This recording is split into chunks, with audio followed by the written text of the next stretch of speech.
23 ABC News in-depth special report. They come when you call 911. They rush into burning buildings, carry lifeless children as helpless parents look on. They pry victims from mangled cars, sometimes alive, other times dead. They're heroes, but they're also in distress. There's a new study out today just released showing a growing number of firefighters are at risk for PTSD or post-traumatic stress disorder. Tonight, a look at firefighters who took an oath to save lives, but in turn may need rescuing themselves. It is a sobering statistic. In 2017, more firefighters died by suicide than in the line of duty. It's estimated that a typical person will see 1 to 2 traumatic events in his or her lifetime, but a first responder will see more than 800. That's why firefighters across Michigan and the country are taking action to address the hidden dangers on the job.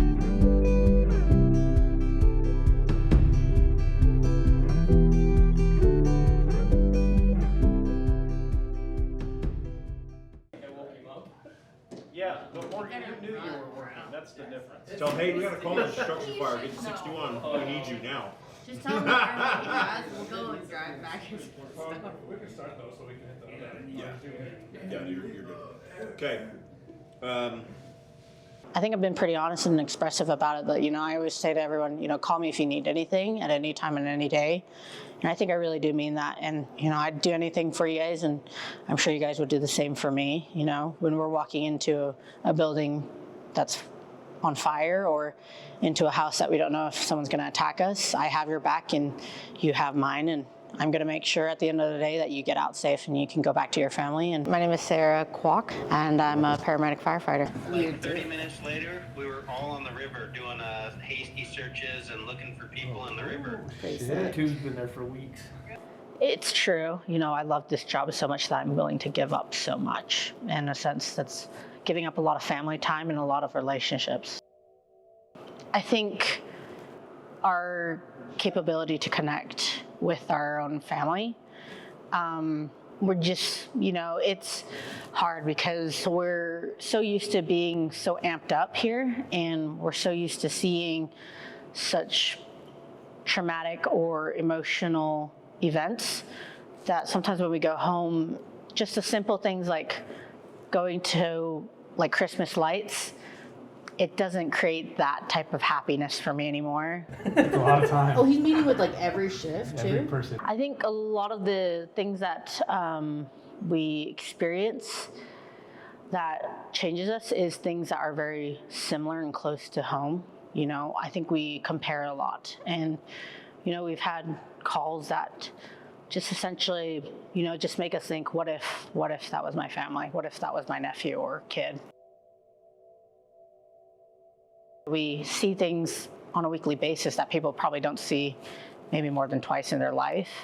And for us, you're asking us to continue to perform at our best and to to be human and to have a relationship with people that we love at the same level, and to come back to work and with the lack of sleep and pressure from family and the standard of care, the stress to be perfect is essentially what it is. We want to be the Superman, the Superwoman that people need. I've been pretty open about my mental health, and every time someone asks me that question, one call pops up in my head, and sorry.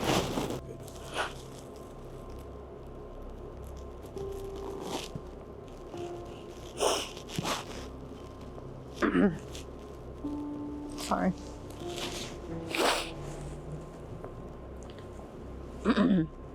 It's kind of crazy because I remember everything about that call. April 29th, 2023. Came in the afternoon. 911 call for a 2-year-old female with traumatic injuries, unknown situation, life or death. And my partner and I saw it, and we went as fast as we could to the call. And we were the first unit there. I got there and I was the first to get out of the ambulance and grabbed the red bag, and we didn't get much information because the dispatcher told us all she could hear was screaming in the background. And I got there and I look up and I could see the doorway where the mom was, and she was just screaming for her life. And she basically just said, "Save my baby, save my baby."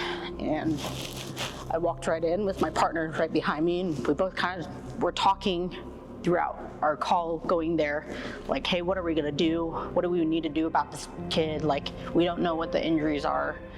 How are we gonna treat this kid? Where are we gonna go? Kind of situation. We need to call a helicopter or something.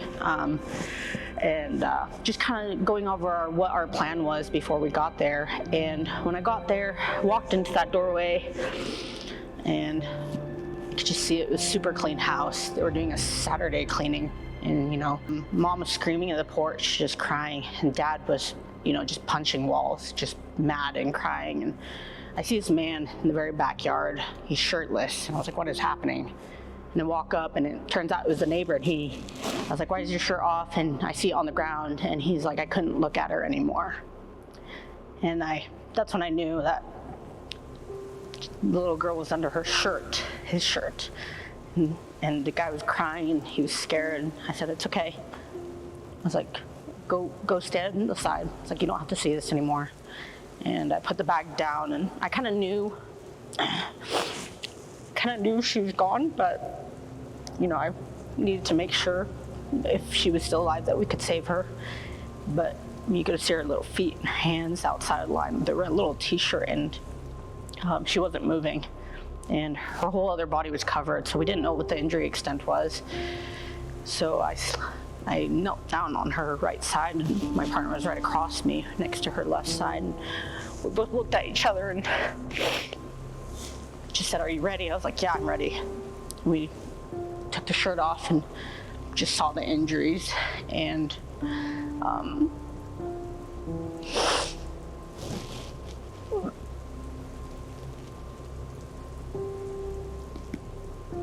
she was very deformed. I remember holding her hand, just rubbing it, and felt for a brachial pulse, and I said, there's no pulse. I told my partner, this is an obvious injury that she could not survive, and I was like, it's only right for us to call the time of death on her.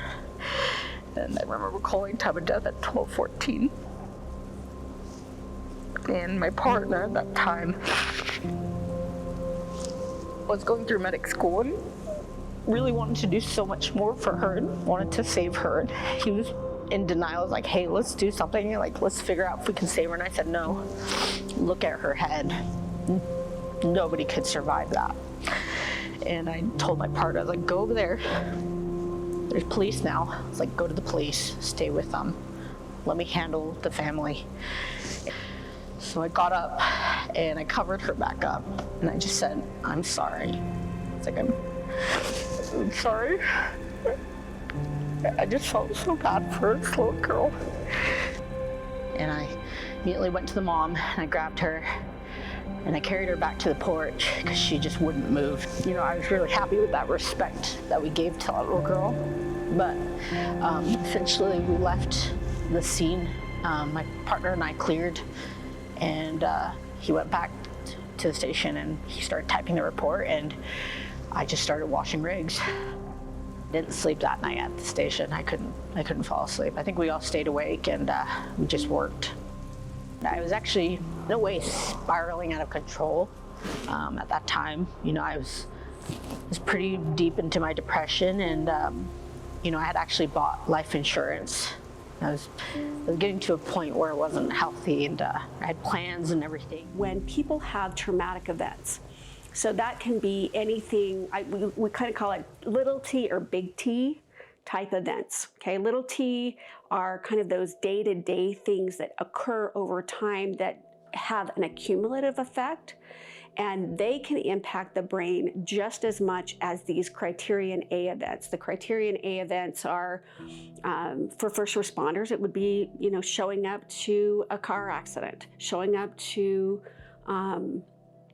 incidents that happen that our brains and bodies are really not prepared for at the time, and that's trauma, right? So you can have a cumulative effect, and you can have these big T events. And how our brains react to these big T events and little t events is that there can be an atrophy of what's called the hippocampus. There's a lot of hope out there, and you do not have to stay stuck in this space. There is help. I was forced to go see a crisis counselor, and I sat in there for 4 hours with that lady, and she's super nice. The idea is we're here, we want people to get help and healing, and we want to help people make that happen. And we talked for a very long time, and we built a plan for me to, when I left this room, that I would follow through and try to get better. PTSD will not go away unless you get treatment. Okay, so you can cope with it, but I'm here to say, you guys, you do not have to cope. You can get help, okay? We have awesome therapies now. You know, I've seen the family a few times after, and they seem to be doing really well. So in a way, it's closure, but I don't think I'll ever forget little girl and what she looked like, or, you know, just the situation. One of the things that is most important for somebody struggling with PTSD or these symptoms of PTSD to know is that you're not alone, and that you do not have to fight this battle alone. I know there is a culture of fighting it alone, and that it's not okay sometimes to feel the things you feel, but we have to normalize it, because the outcome of undiagnosed PTSD can be severe. And if we just are able to reach out and get the help that we need, we can change things. We can ease the symptoms, we can create healing, right? So there are really good resources out there, better and better all the time. And you're not alone. You don't have to deal with this alone.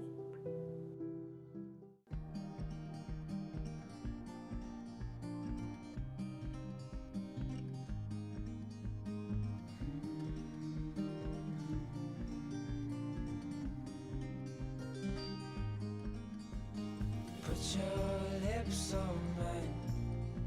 I love it when we hide in the pale blue sky, floating on cloud nine. Do you feel the winds are turning round? 'Cause what goes up must always come back down. I'll be safe in your arms, like the light in the day never part. I'm looking down the line, with you by my side I'll be fine.